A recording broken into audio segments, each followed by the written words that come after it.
I call on government orders of the day. Interrupted debate on the Prime Minister's statement. When the debate was interrupted, Tim McIndoe was speaking. He has 7 minutes and 30 seconds remaining to speak.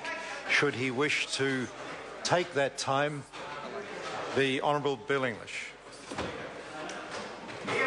It would be curmudgeonly on my part to say that what was probably your worst performance, as in the longest question time, Mr Speaker, that I can recall that you've had, but those issues will be dealt with tomorrow. Mr Speaker, the Prime Minister set out yesterday his priorities for the year, and the Leader of the Opposition attempted to do the same. Well, Mr Speaker, it was a case of something like that movie many years ago, Honey, I Shrunk the House. Because 3 months ago, the much fabled free house from the government was 3 bedrooms and a lawn.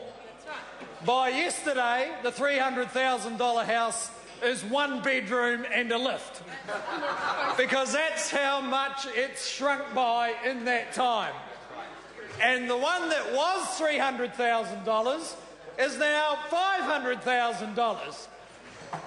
That's the promise. Well, Mr Speaker, then they backed that up today with questions from the Minister of Housing, who I think was trying to say the government should agree that you can have a 4-bedroomed house for $480,000 because someone's building them in Hobsonville. So hang on, it must be able to happen because it is happening. So if it is happening, why does the government need to build 10,000 of them? I mean, the lack of logic about that policy is so startling, I'm still not sure I can be right about what she was saying today. But let's run through it again. Because someone is building a house, a 4-bedroom house, for $480,000, which is now what the opposition are promising the government will give you a government house for, because one of those is being built in Hobsonville now, then the government should accept that theirs is a good policy. Well, actually what the government accepts is that if you can build them now, and that's the promise, then that's not a problem, and why don't we just let people get on and build them, rather than have the government build them. Because what will happen if the government builds them? Well, the government will do, a Labor Greens government, what it did when it was building houses for state house tenants. Right? So they didn't have to worry about the market. They didn't have to worry about nasty developers and evil bankers. This is when the wonderful, caring Labor government was in charge.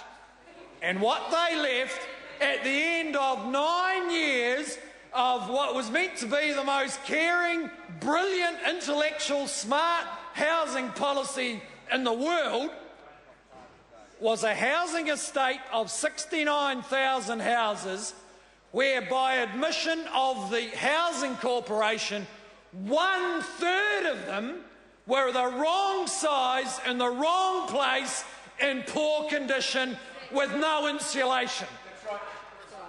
20,000 houses, $5 billion worth, and that's when they were completely in charge. It was a disgrace. It was negligent, it was incompetent, and it was wasteful of PAYE dollars handed over at the rate of $120 per week by low-wage earners, while the Labor government blew it, wasted it on incompetent management of its own housing estate. And now it's saying, well, why doesn't the government build all the houses? Because it did such a good job of its own houses.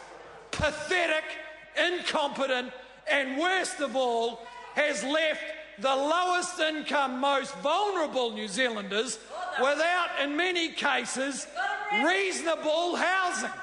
Fortunately, this government will have, by the middle of this year, insulated every state house that the Labor government left uninsulated, 1/3 of them rotting and suitable only for demolition because they're the wrong size in the wrong place and going rotten.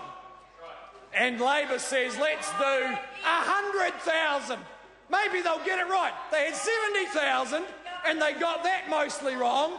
So let's do 100,000 because we might get it right. Mr. Speaker, I've worked out what they mean by high-tech government. We've discussed in here the Greens' principal political policy tool, which is the photocopier. How to get that through the door into the beehive to print off that money. Well, I've found out there's 3D photocopiers. And this is the Labor housing policy's the equivalent.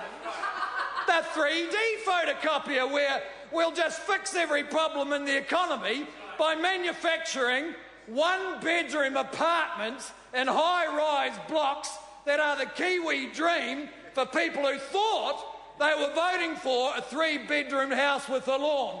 But that's not what they're going to get. And, Mr. Speaker, what it shows is the Labor Party have thought of nothing new in 5 years in opposition. Nothing at all. Because their housing policy is just a worse version of the state housing policy they executed in government. It's not new. It's just saying let's try and make the same mistakes on a larger scale. That's all.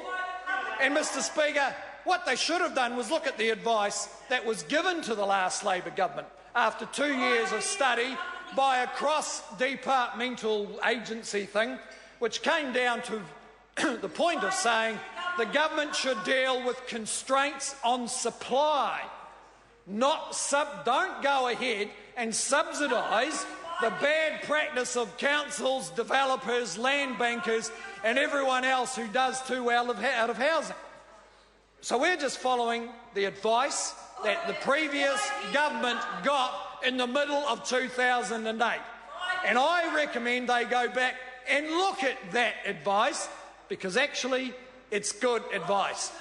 But what they've done is gone back further. I listened for some new economic ideas, and the new leader of the opposition, what he did is he went back and he read the speech Helen Clark gave in 2001 at the Knowledge Wave conference and said, let's stop milking cows, let's do some high-tech stuff. Well, actually, I invite him to go and visit a cow shed and see what's there these days. What it shows is a fundamental misunderstanding of what drives the New Zealand economy, which is a deep, refined culture with very broad knowledge of how to turn our biological and production advantages into profitable exporting and jobs. And if there's anything that's old hat, it's cliches from 2001 about how New Zealanders are too dumb and doing a whole lot of stupid things, and why don't they do software? That is a sum total of Labor's thinking in 13 years since the Knowledge Wave. We know where the Knowledge Wave ended up, on a beach, actually. The thing simply ran out because it had no credibility with anyone in the real world.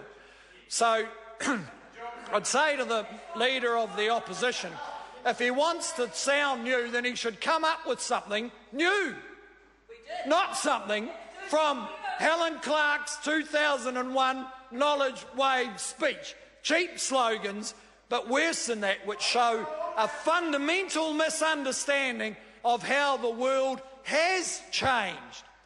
And that was a bit that didn't really fit, saying we've had a global financial crisis, so what I'm going to do is give the same speech as the Labor government gave when the world economy had the best decade it has ever had. And we're going to have the same housing policy that didn't work then. That's the new Labor Party. As one of their friends pointed out, the only political party they know of whose health spokesman has as their main initiative legislation which gives out which is about licensing our doctors to kill people. Would you go into a hospital run by Marianne Street? That is how shallow the thinking is. Not one single new idea on health, welfare, education, which are meant to be the Labor heartland issues, Mr Speaker, an opposition that doesn't understand how the world has changed. This time has expired. The Honourable David Park. We had 10 minutes from the Minister of